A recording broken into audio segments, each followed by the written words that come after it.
कतिजना साथीहरूले चाहिँ भन्नुहुन्छ कि भिडियो चाहिँ मैले बनाइरहेको छु दिदी तर म पोस्ट गर्ने कस्तो लाज लाग्छ मलाई त डर लाग्छ कसले के भन्ने हुन् कि भन्ने लाज लाग्छ र मैले भिडियो पोस्टै गरेको छैन मैले भिडियो बनाउन चाहिँ आउँछ तर पोस्ट गर्न चाहिँ मलाई डरले मैले गरेको छैन सबैभन्दा पहिला त साथीहरू मनको डर हटाउनुहोस्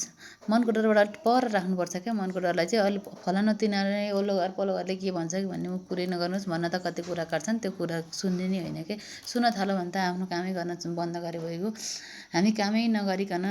त्यही भिडियो मात्रै बनाएर पनि बस्ने होइन नि त त्यही भएर मनको डर चाहिँ परै हटाइदिनुहोस् आफ्नो काममा चाहिँ निरन्तर लाग्नुहोस् अनि साथीहरू म चाहिँ आज हटिया गएको थिएँ त्यही भएर हटियाबाट चाहिँ मैले दालहरू किनेर लिएर आएँ मेरो दाल चाहिँ मङ्सिरसम्म मलाई भनेर किनेर राखेको थिएँ चाँडै नै सक्यो कि मङ्सिरसम्म पुगेन त्यस पछाडि मैले आएँ केलाई कुलाई बाँधेर सुकाइरहेको थिएँ अनि फन्नाफन बनाएर यी सबै दालहरू मिक्स गरेँ मैले चाहिँ मुङ्गो दाल कालो दाल र मसुरी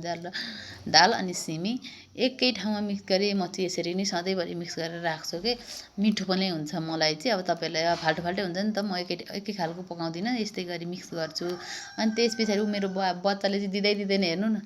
मेरो बच्चा चाहिँ सघाएको छ मम्मीले अलिअलि काम सघायो भने हेल्प हुन्छ भनेर होला हेर्नु न कस्तो सघाएको छ अलिअलि फ्याँकिदिन्छ अलिअलि छरिदिन्छन् बच्चा बच्ची भएपछि सहज त कहाँ हुन्छ र त्यही पनि सहजै मान्नुपर्छ उनीहरूको चल्ने खेल्ने उमेर छ अब मैले त्यो गर्न पनि रोक्नु छेक्नु पनि मिल्दैन thank you for watching my video साथीहरू हस् त अर्को भिडियोमा फेरि भेटौँला है